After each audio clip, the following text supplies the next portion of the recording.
আলহামদুলিল্লাহ, আল্লাহ পাক রব্বুল আলামিনের দরবারে অসংখ্য অগণিত শুকর যে মহান মাওলায়ে কারীম আমাকে আপনাকে অত্যন্ত সুস্থ রেখে সবল রেখে আজকে জিলহজ মাসের দ্বিতীয় জুমায় আসার এবং বসার তৌফিক দান করেছেন। এজন্য সবাই আল্লাহ তাআলার দরবারে শুকর আদায় করে বলি আলহামদুলিল্লাহ।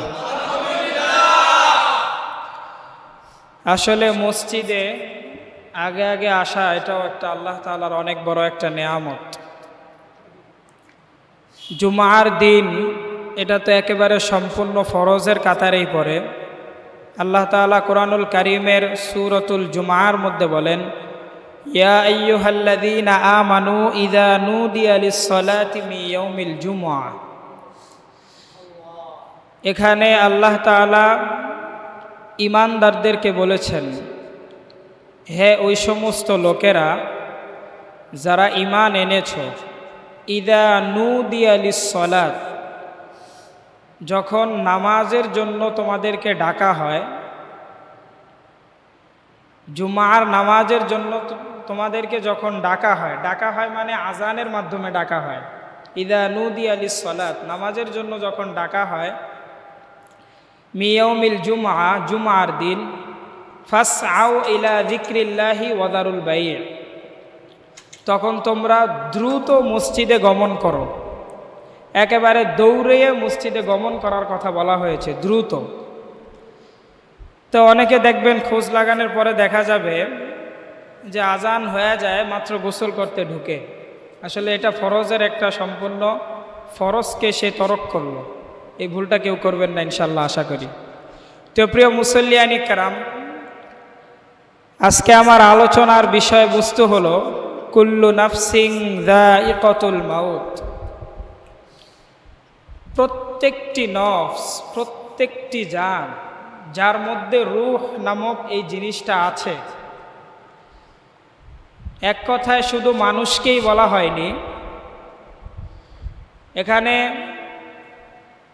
যে কোনো বস্তুই হোক না কেন, মানুষ, কাক, তারপরে বিড়াল, কুকুর, যত প্রাণী আছেন দুনিয়াতে, নাফসুন এই শব্দের মাত্রাটা যার যার মধ্যে আছে, তাদের সবাইকেই একদিন মৃত্যুবরণ করতে হবে। কুল্লু নাফসিন যায়িকাতুল মাউত, মৃত্যুর স্বাদ সকলেরই আস্বাদন করতে হবে। কেউ তার থেকে পলায়ন করতে পারবে না। চাই সে কোটি কোটি টাকার মালিক হোক, চাই সেই হাজার হাজার মিলিয়ন ডলারের মালিক হোক, চাই সে দুনিয়ার প্রেসিডেন্ট হোক, চাই সে ভিখারি হোক, চাই সে রিক্সাওয়ালা হোক কিংবা চাই সে বিমানওয়ালা হোক, সবারই একদিন না একদিন মৃত্যুবরণ করতে হবে। এই দুনিয়ার মায়া ছেড়ে সকলেরই চলে যেতে হবে একদিন সেই কবরে। প্রিয় ভাইয়েরা আমার, আমরা যেহেতু যাবই, থাকতে যেহেতু পারবই না, কেউ থাকেন নাই, আমাদের বাপ দাদারাও কেউ নেই দুনিয়াতে, অনেকের বাপ দাদারাই দুনিয়াতে নেই, চলে গিয়েছেন, কেউ থাকতে পারেন নাই। আমাদেরও যেহেতু যাওয়া লাগবেই, তো প্রস্তুতি গ্রহণ করা কি লাগবে কি লাগবে না? সবাই তো বলতেছেন না, অনেকের মনে হয় লাগবে না। প্রিয় ভাইয়েরা আমার, প্রস্তুতি সবারই লাগবে। নেক আমল নিয়ে যদি কবরের মধ্যে যাই, ওই কবর আমাদের সঙ্গে ভালো ব্যবহার করবে। আর যদি বদ আমল নিয়ে যাই, তাহলে কবর কিন্তু অত্যন্ত খারাপ ব্যবহার করবে।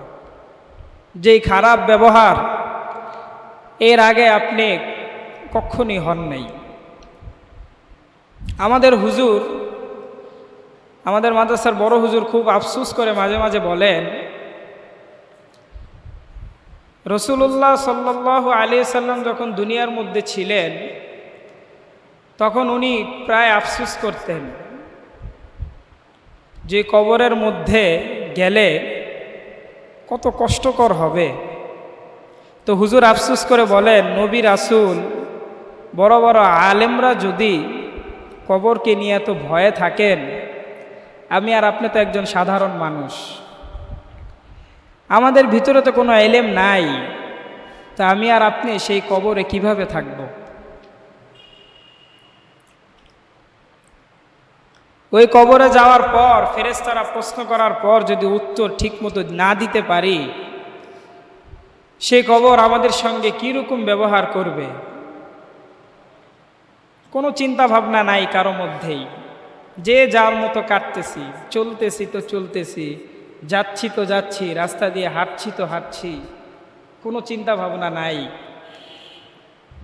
বিশেষ করে গ্রামে এই জিনিসগুলো দেখা যায়। ওয়াক্তিয়া নামাজের সময় কোনো মুসল্লি পাওয়া যায় না মসজিদের মধ্যে। এই যে চারপাশে এই যে দোকান আছে, দোকানে বসে আড্ডা মারতে থাকে। কি হবে ভাই আড্ডা মেরে? মানুষের গীবত চর্চা হয় খুব বেশি দোকানের মধ্যে, অথচ আল গীবাতু আসাদ্দু মিনাজ জিনা। গীবাতের চাইতে কেউ যদি জিনা করে ওই গুনাহটা হবে না গীবত করলে যেই পরিমাণ গুনাহ হয়। নামাজের সময় এখানে মসজিদে আজান হতে থাকে, কিন্তু দোকানের ধারে বৈশা এক একজনে চা খায়, পান খায়, সিগারেট খায়, আড্ডায় ব্যস্ত। কিসের সেই নামাজ? আল্লাহ, আমিও বা কি বয়ান করব আপনাদের সামনে? আমারও তেমন যোগ্যতা নাই। আমি এখনো ছাত্র, পড়ালেখা করছি। একমাত্র দোয়া নেয়ার জন্য আপনাদের সামনে আসছি। কয়েকটা বিষয়, অনেকে বয়ান করতে বসে এই কথাটা বলে দোয়া নেয়ার জন্য আসছি, কিন্তু আমি আল্লাহর কসম দোয়া নেয়ার জন্যই আসছি। বয়ান করার মতো যোগ্যতা আমার নাই। ভাই, দুনিয়াটা বড় মারাত্মক একটা দুনিয়া। এই দুনিয়া এমন একটা জিনিস, যাকে ধোকায় ফেলেছে সে দুনিয়া ধোকার মধ্যেই ব্যস্ত। ব্যবসা বাণিজ্য, কয় টাকা ইনকাম করব, এই নিয়েই ব্যস্ত। কিন্তু কবরে যে যেতে হবে আমার আপনার, এই নিয়ে কোনো টেনশন নাই, চিন্তা নাই। অথচ কবর প্রত্যেক দিন আমাকে আপনাকে 5 বার করে সতর্ক করে, আনা বাইতুজ জুলমা, আমি অন্ধকারের ঘর। আনা বাইতুল ওয়াহদা, আমি একা একির ঘর। আনা বাইতুত তুরাব, আমি মাটির ঘর। সুতরাং যে আমার কাছে আসবা অবশ্যই প্রস্তুতি নিয়ে আসবা। প্রস্তুতি ছাড়া আমার কাছে কেউ আসবা না। আমরা দুনিয়ায় কেন আসলাম তাহলে? বাজার করার জন্য। কেন আসছি বলেন? বাজার করার জন্য আসছি। কিসের বাজার? আখিরাতের বাজার করার জন্য আসছি। আল্লাহ পাক দুনিয়াতে পাঠাইছেন বাজার করার জন্য। আমি শুরুতেই খুতবার পরে যে একটা শের আপনাদের সামনে পড়েছি, দুনিয়া মে হো দুনিয়া কা তলব গারে নেহি হো, বাজার সে গুজর হো খরিদার নেহি হো। দুনিয়াটা হলো একটা বাজার। বাজার করার জন্য আল্লাহ পাক আমাকে পাঠাইছেন, আপনাকে পাঠাইছেন। বাজার করে তারপরে আখিরাতে যেতে বলা হয়েছে। যদি ভালো ফল দেখাতে পারেন পরিণাম হবে জান্নাত, যদি খারাপ ফল নিয়ে যান পরিণাম হবে জাহান্নাম। চিন্তা করেন, যদি জাহান্নামে থাকতে পারেন, হ্যাঁ সমস্যা নেই, তাহলে খারাপ কাজ করেন, কোনো সমস্যা নেই, জাহান্নামে তো আপনি থাকতে পারবেনই। আর যদি মনে করেন যে না, জাহান্নাম বড় ভয়ানক জায়গা, থাকতে পারবো না, তাহলে ভাই দোস্ত ভালো কাজ করতে হবে, আল্লাহর সামনে হাজিরা দিতে হবে ভালো অবস্থায়। কেউ বাঁচতে পারবো না এ থেকে, কেউ না। আল্লাহ পাক কালামুল পাকের মধ্যে ফরমান, কুল্লু নাফসিন যায়িকাতুল মাউত, প্রত্যেকটি জান, প্রত্যেকটি রূহেরই একদিন মৃত্যুবরণ করতে হবে। ওয়া নাবলুকুম বিশ-শাররি ওয়াল খাইরি ফিতনা, আল্লাহ তাআলা তোমাদেরকে পরীক্ষা করার জন্য দুনিয়ার জমিনে পাঠাইছেন। ওয়া নাবলুকুম বিশ-শাররি, অকল্যাণ দ্বারা, ওয়াল খাইরি, এবং কল্যাণ দ্বারা। এই বিপদ আসবে, এই যাবে, এটাই হলো মুমিনের জন্য একটা পরীক্ষা, মানুষের জন্য একটা পরীক্ষা। এই পরীক্ষায় যদি ভালো কাজ, ভালো ফল দেখাতে পারো তাহলে পরিণাম হবে জান্নাত। আর যদি পরিণাম তোমার খারাপ হয় তাহলে পরিণাম হবে জাহান্নাম। প্রিয় ভাইয়েরা আমার, আখেরাতে যখন আমি আর আপনি যাব, কোনো বেইনসাফি করা হবে না। আল্লাহ তাআলা কোরআন শরীফের আরেক জায়গার মধ্যে বলেন, কুল্লু নাফসিন যায়িকাতুল মাউত ওয়া ইন্নামা তুওয়াফাউনা উজুরাকুম ইয়াউমাল কিয়ামাহ। প্রত্যেকটিরই জীব, প্রত্যেকটা মানুষ একদিন সকলেরই মৃত্যুবরণ করতে হবে। ওয়া ইন্নামা তুওয়াফাউনা উজুরাকুম ইয়াউমাল কিয়ামাহ। কিয়ামতের দিন প্রত্যেকের প্রতিদানটা তার নিজের হাতে দেওয়া হবে, পরিপূর্ণ করে দেওয়া হবে। যে যতটুকু পাবে সে ঠিক ততটুকুই পাবে, তার চেয়ে বেশিও পাবে না, কমও পাবে না। উজুরাকুম ইয়াউমাল কিয়ামাহ ফামান যুহজিহা আনিন নার। ভালো কাজ করে যদি যেতে পারে, আল্লাহ তাআলা জাহান্নাম থেকে তাকে দূরে রাখবেন, দূরে সরায় রাখবেন। ওয়া উদখিলাল জান্নাত, এবং জান্নাতের মধ্যে প্রবেশ করাবেন। ওয়ামাল হায়াতুদ দুনিয়া ইল্লা মাতাউল গুরুর। আর দুনিয়াটা তা হলো একেবারেই সাধারণ একটা বিষয়, ভোগের বস্তু ছাড়া আর কিছুই না। ভাইরা আমার, আপনারা দেখবেন দুনিয়াটা এত খারাপ একটা দুনিয়া, দুনিয়ার মায়ায় যে একবার পড়ছে তার নামাজও যায়, রোজাও যায়, সব কিছু থেকে ভুলে খালি টাকা কিভাবে অর্জন করা যায় সেই তালের মধ্যেই থাকে। প্রিয় ভাইরা আমার, একটু চিন্তাও করলেন না, কে আপনাকে দুনিয়ায় পাঠাইলো? কে আপনাকে পাঠাইলো? কেন আপনাকে দুনিয়ায় পাঠাইলো? কি উদ্দেশ্যে পাঠাইলো? আবার কার কাছে একদিন ফিরে যেতে হবে? একদিনও একটু চিন্তাও করলেন না। আল্লাহ তাআলা কোরআন শরীফের মধ্যে বলেন, ওয়ামা খলাকতুল জিন্না ওয়াল ইনসা ইল্লা লিয়াবুদুন। আমি মানুষ এবং জিনকে সৃষ্টি করেছি আমার ইবাদতের জন্য। ভাইরা আমার, আমি আর আপনি আল্লাহর কতটুকু ইবাদত করতে পারলাম? ফজরের সময় মুয়াজ্জিন সাহেব মসজিদের মধ্যে আজান দেয়, আল্লাহু আকবার, আল্লাহু আকবার বলে, আমি আর আপনি কম্বল খেতা গায়ে দিয়ে ঘুমায়া থাকি। একদিনও একটু চিন্তা করলাম না আল্লাহ তাআলা আমাকে আর আপনাকে কত মায়া করে ডাকছেন? আল্লাহ পাক ডাক দিয়া বলেন, এরে বান্দা, আমি আল্লাহ তোকে ফজরের সময় পাইলাম, ডাকলাম, আমি আল্লাহ তোকে ফজরের সময় পাইলাম না। আমি আল্লাহ তারপরও তোকে কিছু বলি নাই। ফেরেশতারা গুনাহ লিখতে তোর কিরামান কাতিবিন, যে ফেরেশতা নামক দুইজন কাঁধে রয়েছে, তারা গুনাহ লেখার জন্য যখন কলম ধরে, আমি আল্লাহ তাদেরকে নিষেধ করি। ফজরের সময় হয়তো পড়ে নাই, হয়তো জোহরের সময় পড়তে আসবে, আমি মুয়াজ্জিনের মাধ্যমে জোহরের সময় তোকে ডাকলাম। মুয়াজ্জিন সাহেব মসজিদের মাইকে জোহরের সময় আজান দেয়, হাইয়া আলাস সালাহ, হাইয়া আলাল ফালাহ, কল্যাণের জন্য আসো। এরে বান্দা, আমি তোকে জোহরের সময়ও পাইলাম না, তুই বিভিন্ন কাজকর্মে ব্যস্ত হয়ে গেলি। আমি আল্লাহ তোকে আসরের সময় ডাকলাম, আমি আল্লাহ আসরের সময় তোকে পাইলাম না, তুই খেলাধুলার মধ্যে ব্যস্ত, বিভিন্ন ব্যস্ততায় তুই ব্যস্ত, তুই আমার ব্যস্ততাই ভুলে গেলি। আমি আল্লাহ তোকে এত সুন্দর সময় দিলাম, আমার সময়টাই তুই ভুলে গেলি। আমি আল্লাহ তোকে মাগরিবের সময় ডাকি, বান্দা তুই মাগরিবের সময় বড় ব্যস্ততা দেখাও, তুই আমার সামনে আসো না। আমি আল্লাহ তোকে এশারের সময় ডাকলাম, বান্দা এশারের সময় আমি তাকে পাইলাম না। আমি আল্লাহ যদি ইচ্ছা করতাম, পুরা জমিনটাকে আমি আল্লাহ উল্টায়া দিতে পারতাম, গজব দিতে পারতাম। কিন্তু বান্দা, আমি আল্লাহ বড় মায়ার, আমি আল্লাহ বড় দয়ার আল্লাহ, এজন্য আমি তোকে কিছু বলি না। আমি আল্লাহ তোকে ছাড় দিয়া পর্যন্ত 1 বছর, 2 বছর, 3 বছর।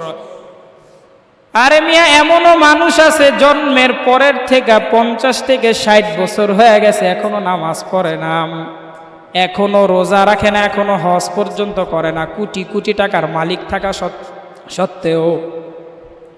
আল্লাহ তাআলা ইচ্ছা করলে ধ্বংস করে দিতে পারতেন, সেই ক্ষমতা কিন্তু আল্লাহ তাআলার অবশ্যই আছে, কিন্তু আল্লাহ তাআলা ছাড় দেন।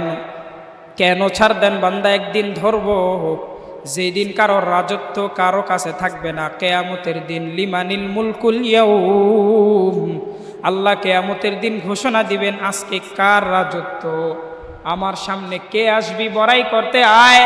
আজকে কারো কোনো রাজত্ব চলবে না, আমি আল্লাহর সামনে কারো কোনো বড়াই চলবে না। লিল্লাহিল ওয়াহিদিল কাহ্হার, আমি আল্লাহ আজকে পুরা দুনিয়া পুরা রাজত্বের মালিক। জান্নাত জাহান্নাম আমি আল্লাহর হাতেই, আজকে আর কেউ কোনো অংশীদারি করতে পারবে না। প্রিয় ভাইরা আমার মূল বিষয় হলো আল্লাহ কেন পাঠাইছেন আর আমরা কি করছি। আমরা দুনিয়ায় মস্ত ব্যবস্থায় বড় ব্যস্ত, ব্যবসা বাণিজ্যে ব্যস্ত, কেউ বা একটা বিল্ডিং ওঠানোর জন্য ব্যস্ত, আল্লাহর গোলামি করার জন্য কেউ একদিনও কোনো ব্যস্ততার সময় কাটাইল না। আমি যদি এখনই হাত তুলতে বলি, অনেকেই 5 ওয়াক্ত নামাজ ঠিকমতো পড়েন না, ইচ্ছা করেও পড়েন না, সময় থাকা সত্ত্বেও পড়ে না। কি হবে এই দুনিয়া দিয়ে ভাই, আমার বুঝেই আসে না। মাঝে মাঝে বড় আফসোস করি, মাদ্রাসায় থাকলে বিভিন্ন উদাহরণ দেখা যায়। আমাদের মাদ্রাসায় কয়েকজন অন্ধ আছে, অন্ধ দ্বারা 2 চোখে দেখে না, একেবারেই অন্ধ। এমনকি গত বছর আমাদের মাহফিলেও একজন অন্ধ আসছিল, হয়তো অনেকেই দেখেছেন। কিন্তু ভাই তাদের আমল দেখলে নিজের মধ্যে বড় আফসোস লাগে। ঠিক তাহাজ্জুদের সময় উঠে যায়, তাহাজ্জুদের সময় উঠে নিজে নিজেই উজু করতে যায়, উজু করে আল্লাহু আকবার নিজের জায়নামাজটা বিছায়া আল্লাহর সামনে হাজিরা দেওয়ার জন্য নামাজের মধ্যে দাঁড়ায়া যায়। ঘন্টার পর ঘন্টা নামাজ পড়তেই থাকে। তাকে যদি জিজ্ঞাসা করি, ভাই তোমার তো চোখ নাই, তারপরও তুমি এত আমল করো, আল্লাহ তাআলা তো অর্ধেক গুনাহ তোমার এমনি মাফ করে দিছে। চক্ষু দ্বারা যেই পরিমাণ গুনাহ হয়, পুরা শরীরের অন্য অঙ্গ প্রত্যঙ্গ দ্বারা ওই গুনাহ হয় না। তো আমি ওকে বললাম যে ভাই তোমার তো আল্লাহ পাক চক্ষু দেন নাই, তোমার তো প্রায় অর্ধেক গুনাই নাই, তারপরও কেন এত আমল করো। উনি আমাকে জবাব দেয়, ভাই কিয়ামতের দিন আমি যখন আল্লাহর সামনে দাঁড়াবো, আমি যখন কিয়ামতের দিন আল্লাহর সামনে দাঁড়াবো, আল্লাহ পাক আমাকে যদি প্রশ্ন করেন, হে আমি তো তোরে শুধু চোখ দেই নাই, আমি আল্লাহ তোর হাতও দিছি, আমি তোর পাও দিছি, আমি সবই দিছি, এত কিছু থাকা সত্ত্বেও আমি আল্লাহর কেন ইবাদত করলি না? ভাই আমি আল্লাহর কাছে কি জবাব দিব, আমার বড় ভয় লাগে। এ কারণে আমি আর ঘুমায়া থাকতে পারি না। আমি যখন রাত্রেবেলা ঘুমাই, তখন কেই জানি আমাকে জাগ্রত করে দেয়। হঠাৎ করে আমি রাত্রের মধ্যে আমি জাগ্রত হয়ে যাই। প্রিয় ভাইরা আমার তো আল্লাহ পাক চোখও দিল, আমার তো আল্লাহ পাক হাতও দিল, আমাকে তো আল্লাহ পাক পাও দিল, আমাকে তো আল্লাহ পাক জবানও দিল। কি এমন দেন নাই আপনাকে আমাকে, যার কারণে আপনি আর আমি আল্লাহর ইবাদত করতে পারি না? সব আল্লাহ পাক আপনি আমাকে দিয়েছেন। একটা শের আছে ফার্সি কিতাবের মধ্যে, আদমিয়ত দাদাই বা জব মুসলমা কর দেই, এ খোদা কুরবা সওয়াব ইহসাব আর ইহসা কর দেই। আল্লাহ পাক এত ইহসান আপনার আর আমার মধ্যে দিছেন, যা যদি আপনি গণনা করতে যান শেষ হবার নয়। প্রিয় ভাইরা আমার মায়ের পেটে যখন ছিলাম, আল্লাহ পাক বড় সুস্থ সবল রেখে দুনিয়ার মধ্যে আপনাকে আর আমাকে প্রসবের ব্যবস্থা করে দিয়েছেন। যখন আমি আর আপনি দুনিয়ার জমিনে আসলাম, যখন আমরা ছোট ছিলাম, কিছুই বুঝতাম না, তখন আল্লাহ পাক আমাকে আর আপনাকে কত সুন্দরভাবে লালন পালন করলেন। আপনি আর আমি যখন আপনার মায়ের পাশে শুই, মায়ের পাশে শোয়ার পর মা মাঝে মধ্যে রাত্রেবেলা ঘুমায়া যায়, তখন মায়ের হাত এবং পা যদি আমার আর আপনার উপর পড়ে, অবশ্যই কিন্তু আমাদের মৃত্যু অনিবার্য হয়ে যেত। কিন্তু আল্লাহ তাআলা ফেরেশতার মাধ্যমে আমার মাকে চাপায়া দেন, যে আমার বান্দার যাতে কোনো কষ্ট না হয়। ভাইয়েরা আমার, আস্তে আস্তে আমি আর আপনি বড় হতে লাগলাম। আর আল্লাহকে আমি আর আপনি ভুলে যাওয়া শুরু করলাম। আল্লাহকে শুধু ভুলি নাই, এমন ভুলা ভুলছি এক ওয়াক্ত নামাজও পড়ি না, একটা আল্লাহু আকবার রোজা চলে যায়, একটা রোজাও রাখি না। কিসের মায়ায় পড়লাম? অবশ্য একবারও কি চিন্তা করো না, একদিন আল্লাহর সামনে দাঁড়াতে হবে। আল্লাহ তাআলা প্রশ্ন করবেন, এরে বান্দা, আমি আল্লাহ তোরে এত নিয়ামত দিলাম, আমি আল্লাহর এত নিয়ামত পাইয়া, এত নিয়ামত খেয়ে নেয়া, কেন আমি আল্লাহর ইবাদত করতে পারলি না? জবাব দেন। ভাই যদি জবাব দিতে না পারেন, জাহান্নাম ছাড়া কিন্তু কোনো উপায় নাই। ভাইরা আমার, আল্লাহু আকবার।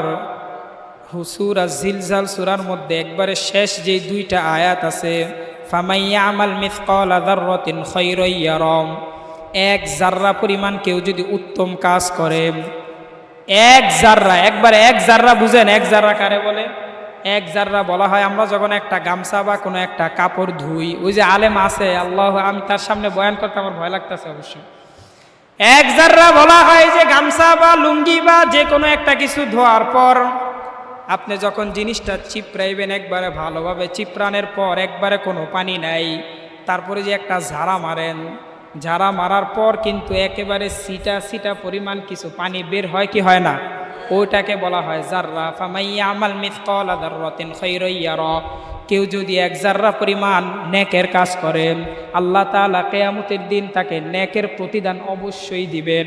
অন্য আয়াতে বলেন, ওয়া ইন্নামা তুওয়াফাউনা উজুরাকুম ইয়াউমাল কিয়ামা, কিয়ামতের দিন তাদের প্রতিদানকে পূর্ণ করে দেয়া হবেন, কারো সঙ্গে কোনো বেইনসাফি করবেন না।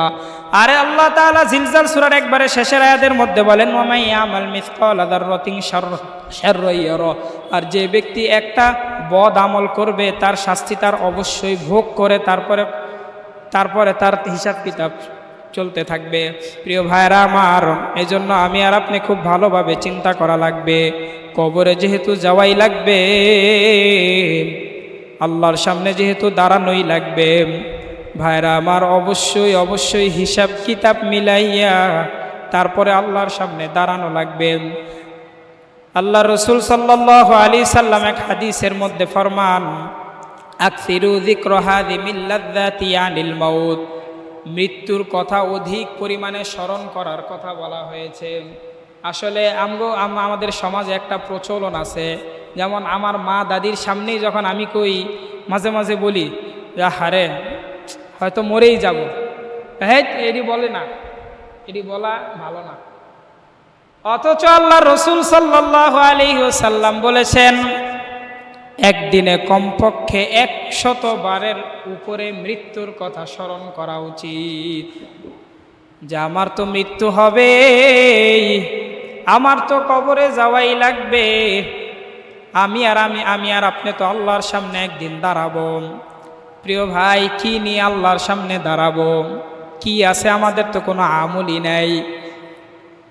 আমাদের মাদ্রাসায় একজন ছাত্র আছে, যিনি আল্লাহ রসুল সাল্লাল্লাহু আলাইহি সাল্লামকে স্বপ্নে যোগে মুসাফা করেছেন। তিনিও অন্ধ মানুষ। তাকে আমি মাঝে মাঝে বলি, ভাই আপনি তো বিভিন্ন উসিলা দিয়ে আল্লাহর কাছে দোয়া করতে পারেন যে আল্লাহ, আমার তো এই 2টা চক্ষু নাই, এই চক্ষুর বদলে আপনি আমাকে মাফ কইরা দেন। আমি তাকে মাঝে মাঝে বলি, ভাই আমার তো আল্লাহ পাক চক্ষু দান করছেন, আমাকে তো আল্লাহ পাক জবানও দান করছেন, আমাকে তো আল্লাহ পাক পাও দান করছেন, আমি কি নিয়ে আল্লাহর সামনে দাঁড়াবো? আমি হাত উঠে কিসের উসিলায় আল্লাহর কাছে দোয়া করব? আমি কেমনে বলবো যে আল্লাহ এই উসিলায় আপনি আমাকে মাফ করে দেন? ভাই আমার তো কোনো উসিলাও নাই। আপনারা আমার চাইতে অনেক ভালো মানুষ, অনেক দামি মানুষ, অনেক মুরব্বীরা আমার সামনে রয়েছেন, আল্লাহ তাআলা তাদেরকে অনেক ভালোবাসেন। রসুল সাল্লাল্লাহু আলাইহি সাল্লাম বলেছেন, কোনো দাড়ি পাকা লোক যদি আল্লাহর কাছে দোয়া করে, আল্লাহ পাক লজ্জা পায়, আল্লাহ পাক লজ্জান্বিত হয়। প্রিয় ভাইরা আমার, যে যার মতোই চলছি দুনিয়ায়, আখেরাত তো কোনো কিছুই কামাই করতে পারলাম না। অবশ্য কিয়ামতের দিন যখন দাঁড়াবো, একটা হাদিস শরীফের মধ্যে আসছেন, আলেমদেরকে আল্লাহ পাক সর্বপ্রথম জাহান্নামে দিবেন। আলেমদেরকে আল্লাহ পাক সর্বপ্রথম জাহান্নামের মধ্যে দিবেন। হযরত আবু হুরায়রা রাদিয়াল্লাহু তাআলা আনহু একদিন বইসা রইছেন, একজন তাবিঈন অনেক দূর থেকে আসছেন। দেখেন আবু হুরায়রা রাদিয়াল্লাহু তাআলা আনহুর কাছ থেকে একজন হাদিস শিখতেছেন, হাদিস শুনছেন। তাকে জিজ্ঞাসা করলেন, ভাই আবু হুরায়রা, আমাকে এমন একটা হাদিস শোনাও যে হাদিসটা তুমি রাসূলুল্লাহ সাল্লাল্লাহু আলাইহি সাল্লামের কাছ থেকে শুনেছ। আল্লাহ তাআলা বলবেন, না না না, তুই ইলম শিখছস, মানুষ তোকে বড় আলেম বলবে, মানুষ তোকে বড় বয়ানওয়ালা বলবে, বড় সুরওয়ালা বলবে, এই জন্য তুই আলেম হইছ, যা জাহান্নামের মধ্যে যা। আল্লাহ তাআলা দ্বিতীয় নম্বরে শহীদদেরকে ডাকবেন। আল্লাহ তাআলা শহীদ ব্যক্তিদেরকে জিজ্ঞাসা করবেন, হে শহীদরা, কেন তোমরা শহীদ হয়েছ? তারা বলবে, মাওলা হে, আমরা শহীদ হয়েছি আপনার দ্বীনকে বাস্তবায়ন করার জন্য। আল্লাহ বলবে, না, তুই মিথ্যা কথা বলছো, তুই শহীদ হয়েছ, মানুষ তোকে শহীদ বলবে, এ কারণে তুই শহীদ হয়েছ, যা সোজা জাহান্নামের মধ্যে যাম। ভাই, আমরা এখনো আলেম হতেও পারি নাই, তাও আপনাদের সামনে দোয়া নেয়ার জন্য আসছি। ভুল ত্রুটি হলে অবশ্যই ক্ষমার দৃষ্টিতে দেখবেন, আর নিজে নিজেই একটু শুধরানোর চেষ্টা করবেন। নামাজটা ঠিক রাখবেন, 5 ওয়াক্ত নামাজটা কমপক্ষে ঠিক রাখবেন। আসসালাতু মিফতাহুল জান্নাহ, নামাজকে জান্নাতের চাবির সাথে তুলনা দেয়া হয়েছে। চাবি যদি না থাকে, জান্নাতের তালা কিন্তু খুলতে পারবেন না। প্রিয় ভাইরা আমার, নামাজ যদি ঠিক থাকে, আজরাইল আলাইহিস সালাম যখন জান কবজ করতে আসবেন, আপনার আমার জানটাও খুব সুন্দরভাবে কবজ করতে পারবেন, কোনো কষ্টই হবে না। হাদিসের মধ্যে আসছে, কারো কারো জানটা এমনভাবে কবজ হবে যে হাতের পশম একটা টান দিয়া উঠাইলে যেই পরিমাণ ব্যথা, এর চাইতেও কম ব্যথা তার অনুভব হবে। আর কোন কোন কিতাবের মধ্যে আসছে, নাফরমান যারা, আল্লাহর অবাধ্য যারা, আল্লাহর গোলামি যারা করে না, তাদের জানটা এত কষ্টে আল্লাহু আকবার বের করবেন, তার কলিজার যে রগ আছে, রগগুলা ছিঁড়া ফিরা বের হবে। ভাইয়েরা আমার, আমি আর আপনি সহ্য করতে পারবো না। এজন্যই আল্লাহ তাআলার কাছে রুজু হয়ে আল্লাহ তাআলার সামনে মাথাকে নত করে তারপরে কবরে যাওয়া লাগবে। কবরে কিন্তু কেউ কোনো ছাড় পাবে না। আর এমন না যে আপনি আর আমি মৃত্যু থেকে পলায়ন করব, এর কোনো সুযোগ নাই। কোরআন শরীফের মধ্যে আছেন, আইনামা তাকুনু ইউদরিকুমুল মাউতু ওয়ালাউ কুনতুম ফি বুরুজিম মুশাইয়াদাম। আইনামা তাকুনু ইউদরিকুমুল মাউত, তুমি যেখানেই থাকো না কেন, মৃত্যু তোমাকে, আল্লাহু আকবার, মৃত্যু তোমাকে অবশ্যই অবশ্যই খাবলা মেরে ধরবে। কেউ পলায়ন করতে পারবো না, কেউ বেঁচে যেতে পারবো না। একদিন না একদিন সবারই মৃত্যুবরণ করতে হবে। এজন্য ভাইরা আমার, সকলেরই মৃত্যুর একটা প্রস্তুতি গ্রহণ করে অবশ্যই কবরের দিকে যেতে হবে। এজন্য আজকে আমার সঙ্গে আপনারা সবাই ওয়াদা করতে হবে, 5 ওয়াক্ত নামাজ জামাতের সঙ্গে কে কে আদায় করবেন আল্লাহকে রাজি এবং খুশি করার উদ্দেশ্যে। যে পারবেন সেই হাত উঠাবেন, যে পারবেন না ভাই সে হাত উঠাবেন না। চেষ্টা কে কে করতে পারবেন ইনশাল্লাহ? হাত উঠান দেখি। চেষ্টা কে কে করতে পারবেন? চেষ্টাও করতে পারবেন না অনেকে। যাক, আলহামদুলিল্লাহ। নামাজটা ভাই কমপক্ষে পড়তে হবে। আর বিশেষ করে, আচ্ছা, এখানে কানার দোকান আছে কার কার? মনির সাহেবের আছে, আর কার আছে? আর তো এখানে নাই মনে কেউ। নামাজের সময় দোকানটা বন্ধ রাখতে হবে। আর না হয়তো বন্ধ না রেখে এমনিই স্বাভাবিক করে মসজিদে আইসা নামাজ পড়া তারপর আবার যে দোকানপাট। ভাই, এই ব্যবসা বাণিজ্য আর কয় দিনের? দুনিয়ায় আমরা কেন আসছি ভাই? কেন আসছি দুনিয়ায়? কানার দোকান গেলে তো বোঝা যায় আল্লাহু আকবার, যেই পরিমাণ গীবত। আমি হাইটা যাইতেছি, আমার নামে গীবত চলতেছে। আমি হেঁটে যাচ্ছি, আমার নামে গীবত চলছে। তো এটার তো গীবত না, আমি তো শুনছি অবশ্য, আলহামদুলিল্লাহ কোনো কষ্ট পাই নাই। সব জামানায় এমন থাকেই। কি দরকার এই গীবত করার? গীবত করলে কি হয় জানেন? আপনি যদি গীবত করেন, যাকে নিয়ে গীবত করছেন তার যদি কোনো আমল থাকে, সেই আমলটা আপনার ঘাড়ে চলে আসবে। আর আপনি যে গীবত করছেন, আপনার আমলটা তার ঘাড়ে চলে যাবে। আপনি কি চান যে এত কষ্ট করে নামাজ পড়লেন, সেই আপনার নামাজটা ওই ব্যক্তিরে দিয়ে দেন? কেউ চায় না এমন। তো গীবত কেন করেন ভাই? আর মহিলারা তো আল্লাহু আকবার, কোনো কথাই নেই। একসাথে যখন 2-3 জন একসাথে হয়, গীবতের মেলা। কি হবে এই গীবত করে? আল্লামা জুলফিকার নকশবন্দি রহমতুল্লাহ আলাই প্রায় 14 খণ্ড গীবত নিয়ে একটা কিতাব লিখছেন, প্রায় 14 খণ্ড। প্রথম খণ্ডটা আমি পড়েছি এই রমজানের পর থেকে মনে হয় পড়া শুরু করেছি, এই পর্যন্ত আমি শেষ করতে পারিনি। প্রতিদিনই নিয়মিত পড়ছি। এত বড় কিতাব, শুধু গীবত যে কি পরিমাণ গুনাহ এটা বুঝাতে যে তিনি 14 খণ্ডের কিতাব লিখেছেন। উর্দুতে কিতাব।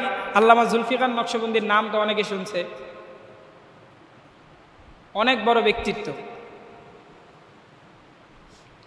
আর মিথ্যা তো আল্লাহু আকবার, কথার মধ্যে মিথ্যা, মিথ্যার ঝুলি এত, মিথ্যা আর মিথ্যা, মিথ্যা আর মিথ্যা। আজকের থেকে গীবত করবেন না কে কে ইনশাল্লাহ? হাত উঠান তো দেখি। এটা বাধ্য হয়েও হাত উঠানো লাগবে ভাই, কিচ্ছু করার নাই। আপনারা বলতে পারেন যে আমি হুজুর মানুষ, হাত নামান। আমি এত আপনাদেরকে কেন চাপ দিচ্ছি ভাই? যতই বড় হচ্ছি, যতই কিতাবাদি পড়ছি, ততই মনের মধ্যে ভয়, জাতির চিন্তা ফিকির ততই বাড়ছে।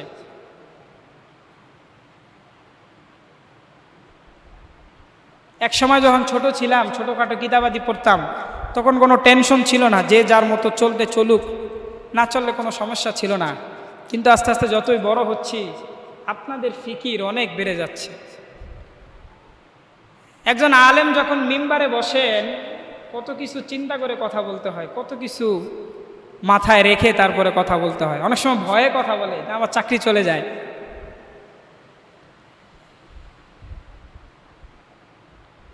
কেন ভাই? ইমাম সাহেব আপনাদেরকে দেখলে কেন ডরাবে? আপনারা তো ইমাম সাহেবকে দেখে ডরাবেন। আলেমদেরকে সবাই সম্মান করার চেষ্টা করবেন তো ইনশাআল্লাহ। একজন আলেমের অনেক দাম ভাই, বুঝেন না? যে এলাকায় আলেম নাই, যেমন ওই যে উত্তরবঙ্গে এই যে জায়গায় ওই যে ইহুদিদের খুব বড় একটা ইয়া চলছে, ওইখানে আমাদের মাদ্রাসায় প্রায় লোক আসে আলেম নেয়ার জন্য, যে একটু দিনের দাওয়াত যদি দিয়ে যাইতেন। প্রায় লোক আসে। ইনশাল্লাহ আমিও নিয়ত আছে একটা সফর করবো ওখানে, আল্লাহ পাক যদি সুস্থ সবল রেখে, ওস্তাদদের সাথে। আলেমদের সম্মান করবেন ভাই, একজন আলেমের অনেক দাম। একজন আলেম আপনাকে ইচ্ছা করলে জান্নাতে নিয়ে যেতে পারবে। আলেমকে সুপারিশ করার দায়িত্ব দেয়া হবে, যে আপনি সুপারিশ করেন। সেই আলেম যদি আপনাদের মতো মুসল্লিদের সুপারিশ করে, তা আপনারা কি জান্নাতে যেতে পারবেন না ইনশাল্লাহ? তো আলেমদের সম্মান কি করা লাগবে কি লাগবে না? তো আলেমদের সম্মান অবশ্যই করবেন ইনশাল্লাহ। এই একটা কথা। দ্বিতীয় কথা হলো, নামাজের সময় দোকানদারে কেউ থাকবেন না ইনশাল্লাহ, সবাই নামাজ পড়তে চলে আসবেন। 2, 3 নাম্বার কথা হলো, মসজিদটা আলহামদুলিল্লাহ অনেক সুন্দর। তো আমার মনে মনে একটা ইচ্ছা, আমি আপনাদেরকে ইচ্ছাটা পোষণ করি, এমন না যে কাউকে আদেশ করছি, কেউ এটা মনে করবেন না, আল্লাহর হস্তে। এই মসজিদের উদ্যোগে প্রতি বছর একটা মাহফিল করার চিন্তা ভাবনা করেন, ইনশাআল্লাহ হয়ে যাবে। দেখবেন এই মসজিদটা এত সুন্দর, যে কেউ দেখলে পছন্দ করবে। আর মাহফিল যদি করেন, এই মসজিদটা অনেক আলহামদুলিল্লাহ একটা পরিচিতি কায়েম হবে। যেমন দেখেন জুম্মার সময় পুরো মসজিদ এখনো ভরে নেই। অবশ্য ঢাকার থেকে অনেক লোক আসছে, আর ঢাকার থেকে যখন লোক না আসে তখন কি অবস্থা আল্লাহই ভালো জানে। তো যাই হোক, এই একটা প্রস্তাব আপনাদেরকে দিলাম। এখন আপনাদের যেটা ভালো মনে হয় ওটা। তো আমি প্রথমে 2টা আয়াত তেলাওয়াত করছি, ওই আয়াতের তেলাওয়াত তো ইনশাআল্লাহ সবাই মনে হয় আপনারা বুঝতে পেরেছেন। কুল্লু নাফসিং যায়িকাতুল মাউত, প্রত্যেকটি প্রাণীরই একদিন মৃত্যুবরণ করতে হবে। তা আমাদের কি নিয়ে যাওয়া লাগবে কবরে? প্রস্তুতি গ্রহণ করা লাগবে অবশ্যই। কি পারবো না ইনশাআল্লাহ? হ্যাঁ। আর দ্বিতীয় হলো গিয়ে আল্লাহ রসুল সাল্লাল্লাহু আলাইহি সাল্লাম হাদিসের মধ্যে বলেছেন যে প্রত্যেক দিন মৃত্যুর কথা স্মরণ করার জন্য। এটা তো পারবো ইনশাল্লাহ, মৃত্যুর কথা স্মরণ করতে কে কে পারবো ইনশাল্লাহ? হাত উঠান। সবাই একটু সময় বের করে মৃত্যুর কথা স্মরণ করবো। আর একটা আমল দিয়ে যায়, এই আল্লাহ রসুল সাল্লাল্লাহু আলাইহি সাল্লাম স্বপ্ন দেখতে চায় না এমন কি কেউ আছে এখানে? দুরূদ শরীফ তো আমরা প্রতিদিন পড়তে পারবো না? আমাদের মাদ্রাসায় এই আমলটা খুব জারি, মানে খুব জারি। একদিনে কমপক্ষে 200 বার দুরূদ শরীফ। সবচেয়ে ছোট দুরূদ শরীফ সাল্লাল্লাহু আলাইহি ওয়াসাল্লাম, সাল্লাল্লাহু আলাইহি ওয়াসাল্লাম, সাল্লাল্লাহু আলাইহি ওয়াসাল্লাম, এটা হলো সবচেয়ে ছোট দুরূদ শরীফ। তো পারবো না ইনশাল্লাহ? কমপক্ষে 200 বার একদিনে। আর বৃহস্পতিবার দিন 500 বার। পারবো তো ইনশাল্লাহ? আমাদের মাদ্রাসার অনেক ছাত্র আল্লাহর রহমতে রাসূলুল্লাহ সাল্লাল্লাহু আলাইহি সাল্লামের স্বপ্নে যোগে দিদার লাভ করেছে, আলহামদুলিল্লাহ। প্রিয় ভাইরা আমার, আল্লাহ রসুলের স্বপ্নে যোগে যে একবার দেখবে, জাহান্নাম তার জন্য হারাম হয়ে যাবে। ইস্তেগফার করবেন প্রতিদিন 100 বার। কে কে হাত জাগান দেখি? ভাই, যে না পড়তে পারবেন সে হাত জাগাবেন না, অবশ্যই পড়তে হবে। এগুলো আমল নিজের জন্য। আপনারা ইস্তেগফার পড়লে তার আমল আমার পকেটে আসবে না। হাত নামান। আমার পকেটে আসবে না, আপনাদের কাছেই থাকবে। পারবেন তো ইনশাআল্লাহ সবাই? আচ্ছা, যাই